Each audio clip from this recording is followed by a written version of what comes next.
स्वागत है बच्चों आपका ई आचार्य के प्लेटफॉर्म पर जीव विज्ञान की दुनिया में। और मैं आपके साथ हूं डॉक्टर प्रदीप पांडे। बच्चों 10वीं क्लास एनसीईआरटी जीव विज्ञान की पुस्तक अध्याय नंबर 16 और हम लोग चर्चा कर रहे थे प्राकृतिक रिसोर्सेज के बारे में, प्राकृतिक संसाधनों के बारे में, किस तरह से उन्हें बचाया जाए, किस तरह से उनका सीमित उपयोग किया जाए, बुद्धिमानी पूर्वक उपयोग किया जाए। उसी के तहत हम लोग समपोषित प्रबंधन की चर्चा करेंगे कि किस तरह से उनका प्रबंधन है। समपोषित प्रबंधन, आइए देखते हैं क्या क्या है इसमें। उद्योगों को वन संपदा अधिकतर बाजार के मूल्य से बहुत कम मूल्य पर उपलब्ध कराई जाती है, जबकि स्थानीय निवासियों को उनसे वंचित रखा जाता है। यह एक लीगल मैटर है बच्चों कि जो उद्योगपति हैं, जो बड़े क्षेत्र पे जंगलों का कटान करवाते हैं, लकड़ी काटते हैं और उनको क्या करते हैं, सप्लाई करते हैं विभिन्न यूज के लिए। उन्हें क्या किया जाता है, उन्हें कम दाम पे लकड़ी बेची जाती है। कम दाम पे उन्हें जो वन के प्रोडक्ट्स हैं या लकड़ी है वो बेची जाती हैं, जबकि जो स्थानीय लोग हैं उन्हें उनका उपयोग नहीं करने दिया जाता। ये एक बहुत बड़ी प्रॉब्लम है। चिपको आंदोलन स्थानीय निवासियों से वनों को अलग करने की ही एक नीति है। बच्चों बेहद इंपॉर्टेंट ये आंदोलन है, चिपको आंदोलन। याद रखिए, ये पूछा जाता है, ये जनरल नॉलेज का भी क्वेश्चन है और आपके लिए भी बेहद इंपॉर्टेंट है। चिपको आंदोलन, नाम में ही जादू है इसके। चिपको मतलब क्या होता है? चिपको मतलब होता है चिपकना। चिपकना, जैसे आप किसी से जब गले मिलते हैं तो क्या करते हैं, चिपकते हैं। तो वही काम यहाँ पे हो रहा है और उसी चिपकने के नाम पे ही इस आंदोलन का नाम क्या पड़ गया, चिपको आंदोलन, चिपको मूवमेंट। इसमें क्या हुआ था भाई? इसमें हुआ था कि गढ़वाल के रेनी नामक गांव में एक घटना कब घटी थी? 1970 में। किस गांव में? गढ़वाल के रेनी नामक गांव में। गढ़वाल आप जानते हैं, कुमायूं गढ़वाल, ठीक है। गढ़वाल के रेनी नामक गांव में एक घटना घटी थी। कब? 1970 में। इसमें हुआ क्या था कि ठेकेदार एवं स्थानीय लोगों के बीच प्रारंभ हुआ, क्योंकि गांव के समीप वृक्ष काटने का अधिकार उसे दे दिया गया था। जो लकड़ी काटने वाले, बेचने वाले ठेकेदार होते हैं, गवर्नमेंट ने क्या कर दिया, उन्हें इस रेनी गांव के पास जो जंगल थे, ठेकेदार को काटने का आदेश जारी कर दिया, उसे दे दिया। ठेकेदार लकड़ी को काटने आया।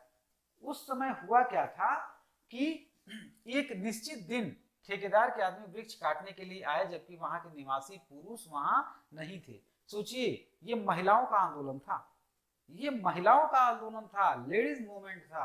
क्या हुआ उसमें? बिना किसी डर के, पुरुष तो थे ही नहीं, पुरुष गांव में नहीं थे, बिना किसी डर के वहां की महिलाएं फौरन वहां पहुंच गई तथा उन्होंने पेड़ों को अपनी बाहों में भरकर चिपकाकर ठेकेदार के आदमियों को रोक दिया वृक्ष काटने से। बाहों में भर लिया पेड़ों को और कहा कि पहले हमें काटोगे फिर पेड़ों को काटोगे। इतनी हिम्मत, इतना साहस, इतना धैर्य दिखाया वहां की महिलाओं ने। प्राकृतिक और अंततः क्या करना पड़ा, ठेकेदार को अपना काम बंद करना पड़ा, महिलाओं के आगे झुकना पड़ा, उनको उनका काम बंद ही करना पड़ा। प्राकृतिक संसाधनों के नियंत्रण की इस प्रतियोगिता में पुनः पूर्ति होने वाले इन संसाधनों का संरक्षण अंतर्निहित है। अर्थात ये आपने देखा, अभी आपने पिछले एपिसोड में क्या देखा था कि अमृता देवी अपने 363 लोगों के साथ पेड़ों से के लिए बलिदान हो गई थी। खेजड़ी वृक्ष की रक्षा के लिए बलिदान हो गई थी। जब काटा जाने लगा पेड़ तो वो नहीं हटी, उन्होंने कहा मुझे काट डालो। और उस समय के निर्दयी जो भी शासक रहा होगा, उसने आदेश दिया, अंततः 363 को काट डाला गया। ठीक उसी तरह का मूवमेंट क्या था, चिपको मूवमेंट, जो रेकी गांव में हुआ था, गढ़वाल में। और वहां की महिलाएं भी पेड़ों से चिपक गई थी कि हमें काट डालो, लेकिन ठेकेदार के आदमी रुक गए, काम रुक गया और अंततः इस आंदोलन का नाम ही क्या पड़ गया, चिपको आंदोलन। ठीक है। ये जो ठेकेदार हैं इनसे बहुत जो पेड़ और काटते हैं ये लोग, देखिए चिपको आंदोलन बहुत तेजी से बहुत से समुदायों में फैल गया एवं जन संचार में इसने योगदान दिया तथा सरकार को भी सोचने के लिए मजबूर कर दिया कि वन किसके हैं तथा वन संसाधनों के समुचित उपयोग के लिए प्राथमिकता तय करने के लिए पुनर्विचार करने पे मजबूर कर दिया। उसके बाद से वन प्रबंधन में लोगों की भागीदारी का एक उदाहरण यहाँ भी दिया हुआ है। 1972 में पश्चिम बंगाल वन विभाग को प्रदेश के दक्षिण पश्चिमी जिले में नष्ट हुए साल के वनों को पुनः पूर्ण करने की अपनी योजना के असफल होने के कारणों का पता लगा और पुलिसिया कार्यवाही हुई। ये देखिए, इन झगड़ों ने नक्सली जैसे हिंसक आंदोलनों को और भी हवा दी। नक्सलवाद आपने सुना होगा बच्चों, कहाँ से आया था? पश्चिम बंगाल के नक्सलवाड़ी गांव से, नक्सलवाड़ी गांव से नक्सलवाद की उत्पत्ति हुई। उन्हीं की बात कर रहे हैं कि ये जो आंदोलन थे जो जंगल और ठेकेदार के बीच का, इन्हीं के जो आपसी लड़ाई थी उन्हीं के द्वारा नक्सली जो उसके पहले पैदा हो चुके थे इनको और अधिक बल मिला। ठीक, और आज जैसा कि आप जानते हैं भारत के 50 से अधिक जिले नक्सल प्रभावित हैं।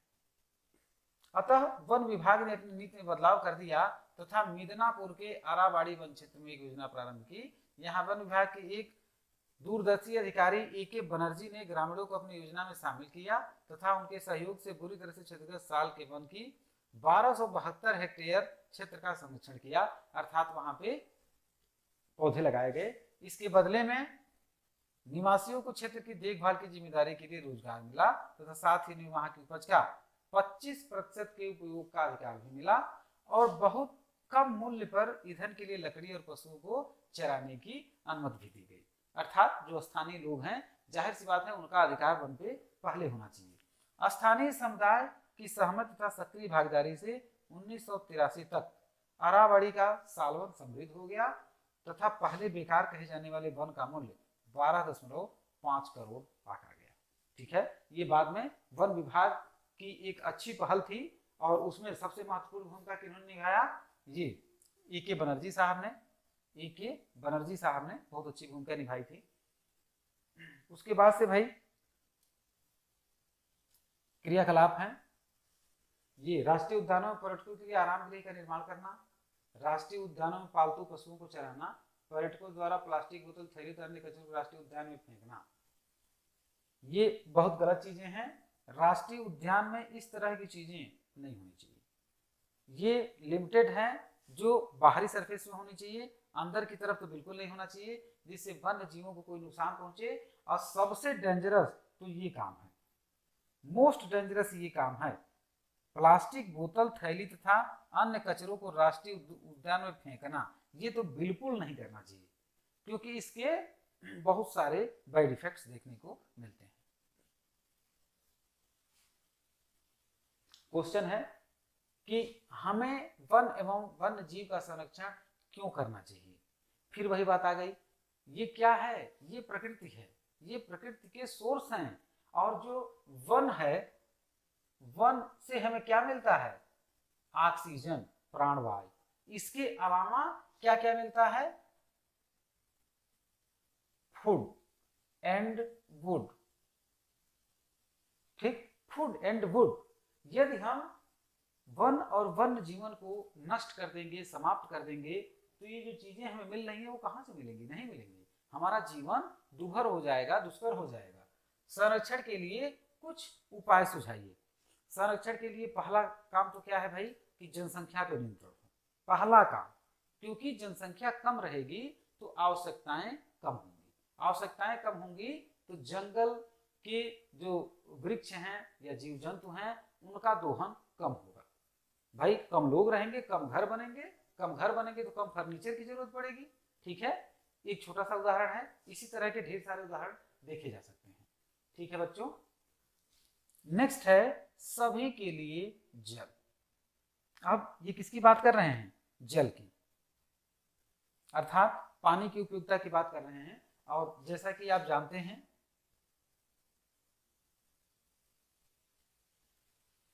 एक स्लोगन जो आपने पढ़ा होगा, देखा भी होगा,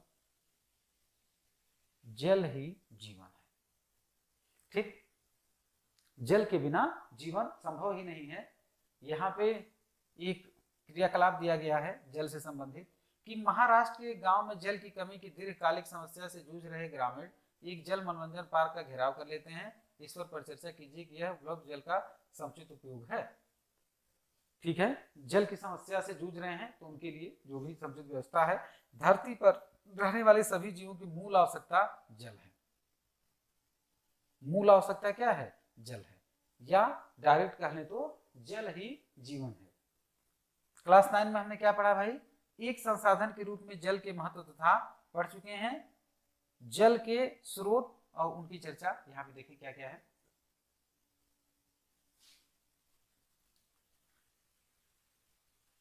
जल की कमी वाले क्षेत्रों एवं अत्यधिक निर्धनता वाले क्षेत्रों में घनिष्ठ संबंध है। भाई जब जल नहीं रहेगा तो फिर तो जीवन दुष्कर होगा ही होगा। वर्षा के प्रतिरूप के, और दूसरा क्या होगा? जीवन दुष्कर कैसे होगा? पहली बात तो जल न रहने से जो खेती है अर्थात जो क्रॉप हैं, जो फसलें हैं, उनका उत्पादन सही से नहीं होगा।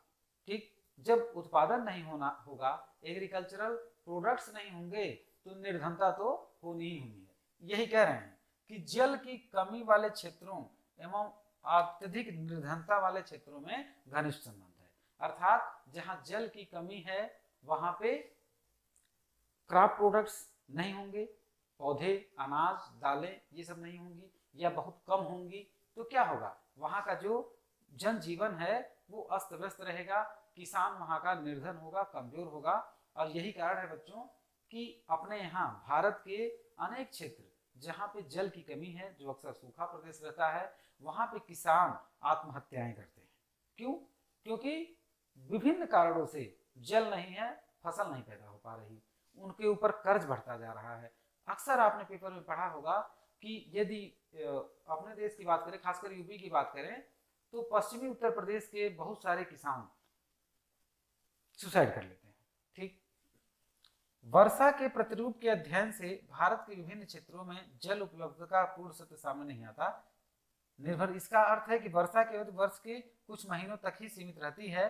प्रकृति में मानसून के अभिदान के बाद भी कम होने के कारण भू जल के स्तर की उपलब्धता में काफी कमी आई है। अर्थात जब जंगल रहते हैं, वन प्रदेश अधिक रहता है, तो वर्षा भी अधिक होती है, क्योंकि ये वन ही है, ये जंगल ही हैं जो बारिश कराने में महत्वपूर्ण भूमिका निभाते हैं। लेकिन आज क्या हो रहा है? आधुनिकता की दौड़ में, संसाधनों के दोहन के चक्कर में हम क्या कर रहे हैं?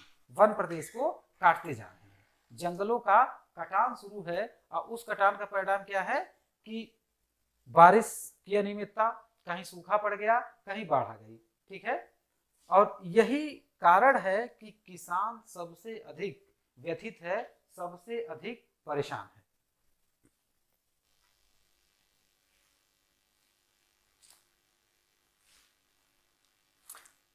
यहां पे देखिए,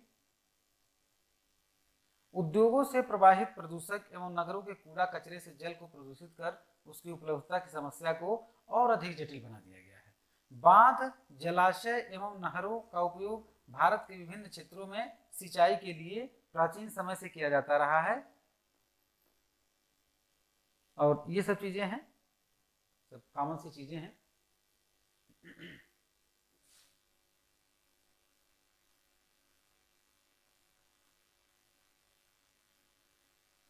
जो अंग्रेजों ने कुछ अच्छे काम भी किए थे, जिसके विषय में यहाँ बताया गया है। हिमाचल प्रदेश में कुल, ये देखिए भाई, ये एक न्यूज है, लगभग 400 वर्ष पूर्व हिमाचल प्रदेश के कुछ क्षेत्रों में नहर सिंचाई की स्थानीय प्रणाली व्यवस्था का विकास हुआ। इन्हें क्या कहा जाता है? इन्हें कुल कहा जाता है। कुल, ये क्या है? सिंचाई के लिए एक व्यवस्था थी। झरनों से बहने वाले जल को मानव निर्मित छोटी छोटी नालियों से पहाड़ी पर स्थित निचले गांव तक ले जाया जाता है। इस कुल से प्राप्त जल का प्रबंधन क्षेत्र के सभी गांवों की सहमति से किया जाता है। आपको जानकर सुखद आश्चर्य होगा कि कृषि के मौसम में जल सर्वप्रथम दूरस्थ गांव को दिया जाता था, फिर उत्तर ऊंचाई पर स्थित गांव उस जल का उपयोग करते थे। कुल्ल की देख रेख एवं प्रबंधन के लिए 2 अथवा 3 लोग रखे जाते थे, जिन्हें गांव वाले वेतन देते थे। सिंचाई के अतिरिक्त इन कुल्ल का जल विभिन्न कामों में भी लिया जाता था। सरकार द्वारा इन कुल्ल के अधिग्रहण के बाद इनमें से अधिकतर निष्क्रिय हो गए तथा जल के वितरण की आपस की भागीदारी में पहले जैसी व्यवस्था समाप्त हो गई। अर्थात सरकार कुछ काम टेढ़े मेढ़े भी कर देती है। बांध, यहां किसकी चर्चा है बच्चों? बांध की। बांध क्या होता है भाई? बांध का काम होता है पानी को रोकना। बांध का काम क्या होता है? पानी को रोकना। नियंत्रित रूप से बहाने के लिए सरकारें क्या करती हैं? बांध बनाती हैं, जिससे कि पानी को रोका जा सके और जरूरत के अनुसार उसे निकाला जा सके। जैसे देखिए, हम बांध क्यों बनाते हैं? बड़े बांध में जल संग्रह पर्याप्त मात्रा में किया जा सकता है। बांध के 2 काम जो बताए गए थे और इसमें यहां पे भी है कि पहला काम हम क्या करते हैं? पहला काम तो इसका ये है कि सिंचाई। पहला काम क्या है? सिंचाई। और दूसरा काम क्या है? विद्युत उत्पादन। जैसे हमने क्या बताया? विद्युत उत्पादन। इससे क्या है भाई? विद्युत उत्पादन, बड़े बड़े टरबाइन चलाए जाते हैं बांधों की सहायता से, पानी से, जिससे कि विद्युत उत्पादन होता है।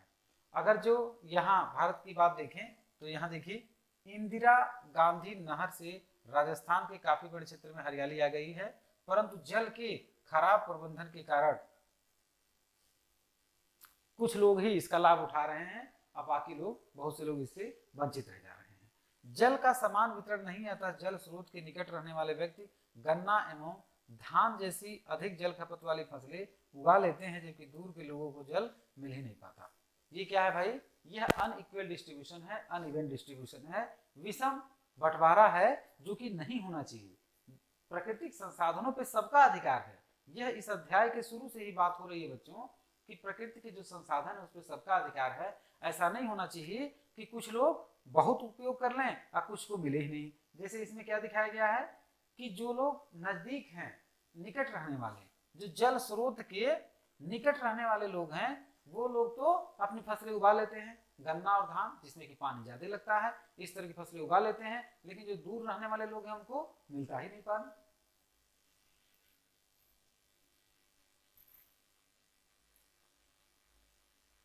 ये देखिए, अब कुछ और क्या किया जाता है?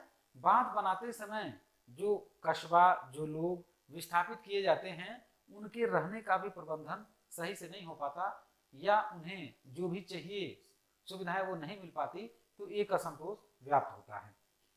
बड़े बांधों के बनाने के विरोध में उठ रहे उन कारणों की चर्चा हम पिछले अध्याय में हो चुका है बच्चों।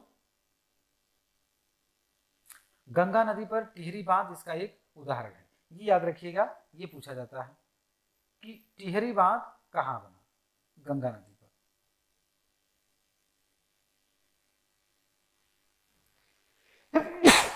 ठीक है, गंगा नदी पर टिहरी बांध इसका उदाहरण। आपने नर्मदा बचाओ आंदोलन, एक और आंदोलन आ गया, एक चिपको आंदोलन आपने सुना, ठीक है, उसके बाद से कौन सा आंदोलन आ गया? नर्मदा बचाओ आंदोलन के विषय में भी अवश्य पढ़ा होगा, जिसमें नर्मदा नदी पर बनने वाले बांध की ऊंचाई बढ़ाने का विरोध हो रहा है। नर्मदा बचाओ आंदोलन क्यों विरोध हो रहा है भाई?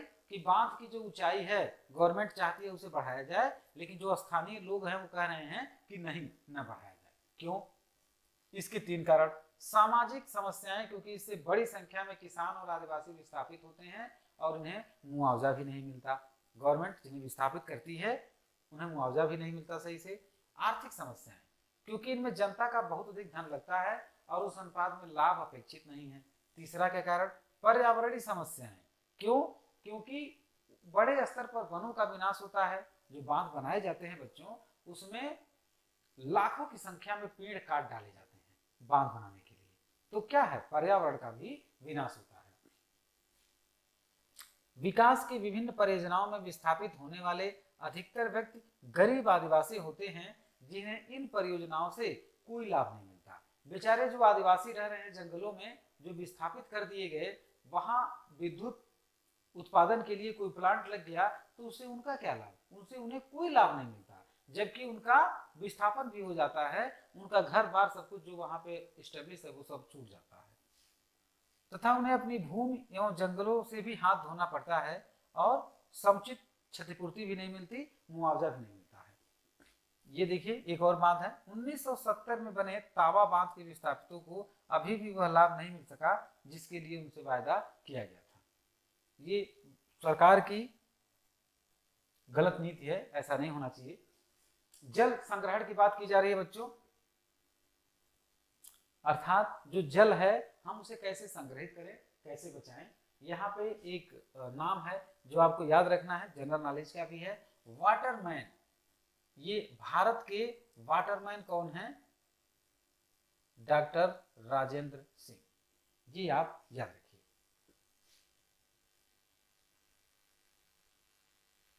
ये जनरल नॉलेज का क्वेश्चन है बच्चों, अक्सर पूछा जाता है।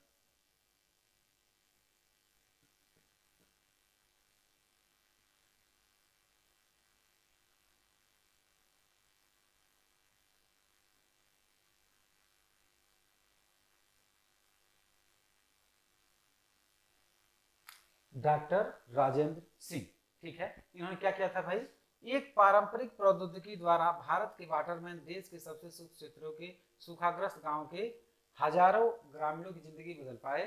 कैसे? 2 दशकों के प्रयास के बाद डॉक्टर राजेंद्र सिंह ने राजस्थान में पानी इकट्ठा करने के लिए 8600 जोहेड़ और अन्य संरचनाओं का निर्माण किया तथा राज्य भर की 1000 गांव में पानी वापस लाया गया। 2015 में उन्हें स्टॉकहोम पुरस्कार जीता। यह बहुत ही प्रतिष्ठित पुरस्कार है जो ग्रह और इसके निवासियों की भलाई के लिए जल संसाधनों के सुरक्षित संरक्षण में योगदान देने वाले व्यक्तियों को दिया जाता है। तो वाटरमैन ऑफ इंडिया कौन है भाई? डॉक्टर राजेंद्र सिंह, ठीक है। जल प्रबंधन की जो व्यवस्था है वो बांध तो एक ही है, बांध बना के हम जल को संरक्षित करते हैं। दूसरा क्या है, जैसे हम वर्षा जल को कैसे संरक्षित करते हैं, वर्षा जल को संरक्षण के लिए तालाब बनवाए जाते हैं, कुएं बनवाए जाते हैं, जिससे कि वर्षा का पानी भी व्यर्थ न जाए और वो संरक्षित रहे, जिससे कि वाटर लेवल ऊंचा रहे, वाटर लेवल आसान रहे, मिलता रहे पानी आराम से, ठीक है। जैसे सैकड़ों तरीके विकसित किए जिनके द्वारा धरती पर पड़ने वाली प्रत्येक बूंद का संरक्षण किया जा सके। इसमें क्या क्या है भाई? छोटे छोटे गड्ढे खोदना जिसमें पानी इकट्ठा हो सके। जब पानी इकट्ठा होगा तो वो सोखेगा, मिट्टी में क्या होगा, धरती सोखेगी उसे, जिससे कि पानी का स्तर जो जमीन के नीचे है वो ऊपर आएगा। झीलों का निर्माण, साधारण जल संभर व्यवस्था की स्थापना, मिट्टी के छोटे बांध बनाना, रेत तथा चूने के पत्थर के संग्राहक बनाना, घर की छतों पर जल एकत्र करना। जैसे आप अपने घर की छत पे भी वर्षा के दिनों में पानी इकट्ठा कर सकते हैं और उनका उपयोग कर सकते हैं। इसमें भूजल स्तर बढ़ सकता है तथा नदी भी पुनः जीवित हो जाती है। तो ये सारे प्रक्रम हैं जल संरक्षण के लिए। जल संग्रहण भारत में बहुत पुरानी परिकल्पना है। राजस्थान में खादिन, बड़े पात्र एवं नाड़ी, महाराष्ट्र के बंधारस एवं ताल, मध्य प्रदेश एवं उत्तर प्रदेश में बंधिस, बिहार में आहार तथा पाइन, हिमाचल प्रदेश में कुल, जम्मू के कादी क्षेत्र में तालाब तथा तमिलनाडु में एरिस, केरल में सुरंगम, कर्नाटक में कट्टा इत्यादि प्राचीन जल संग्रह तथा जल परिवहन संरचनाएं आज भी उपयोग में है, ठीक है। ये विभिन्न प्रदेशों में अलग अलग नामों से जाना जाता है जो जल संरक्षण के लिए यूज किया जाता है। यहाँ पे बड़े समतल भूभाग में जल संग्रहण स्थल मुख्यतः अर्धचंद्राकार मिट्टी के गड्ढे अथवा निचले स्थान, वर्षा ऋतु में पूरी तरह भर जाने वाली नालियां, प्राकृतिक जलमार्ग पर बनाए गए चेक डैम जो कंक्रीट अथवा छोटे कंकड़ पत्थरों द्वारा बनाए जाते हैं। इन छोटे बांधों के अवरोध के कारण इनके पीछे मानसून का जल तालाबों में भर जाता है। केवल बड़े जलाशयों में जल पूरे वर्ष रहता है, परंतु छोटे जलाशयों में 6 महीने या उससे कम समय में रहता है और यह सूख जाता है, ठीक है। इनका मेन कारण क्या है? इनका मेन जो उपयोग है, देखिए ये लिखा है, इनका मुख्य उद्देश्य जल संग्रहण नहीं है। इनका मुख्य उद्देश्य क्या है? जो छोटे छोटे गड्ढे बनाए जाते हैं उनका मुख्य उद्देश्य है कि उन गड्ढों में पानी रुके, वो पानी धरती में अवशोषित हो, जिससे कि वाटर लेवल ऊपर आए। ठीक है। वैसे पानी सरफेस पे गिरेगा तो बहता हुआ चला जाएगा, निकल जाएगा, ठीक, व्यर्थ चला जाएगा। जबकि गड्ढे बने रहेंगे तो पानी उसमें इकट्ठा होगा और वो धरती में एब्जॉर्ब होगा।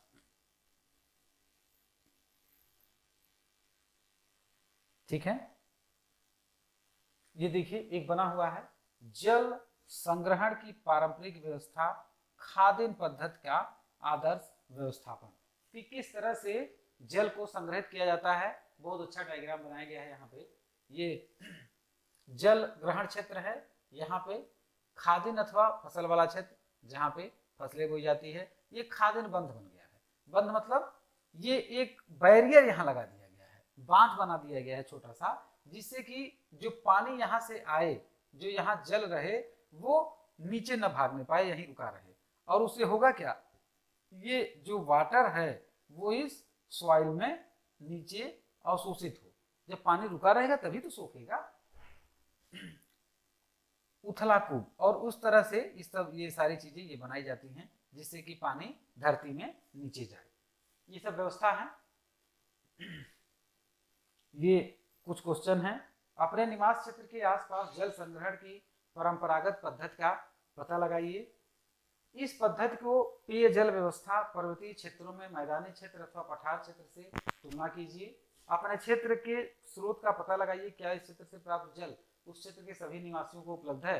आप अपने आसपास जल के क्या सोर्स हैं, जैसे कुएं, तालाब, झील, नदी, आप उनके बारे में जानिए, उनके बारे में समझिए, लिखिए कि उस जल से किसको किसको लाभ है, किस तरह से लाभ है, और क्या किया जा सकता है जिससे कि प्राकृतिक जल को हम बचा सकें, सुरक्षित रख सकें, और जो भूजल है उसका स्तर मेंटेन रहे, बरकरार रहे। इसके लिए भी विभिन्न प्रयास किए जाते हैं।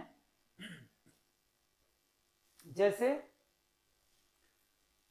परंपरागत पद्धति का पता लगाइए।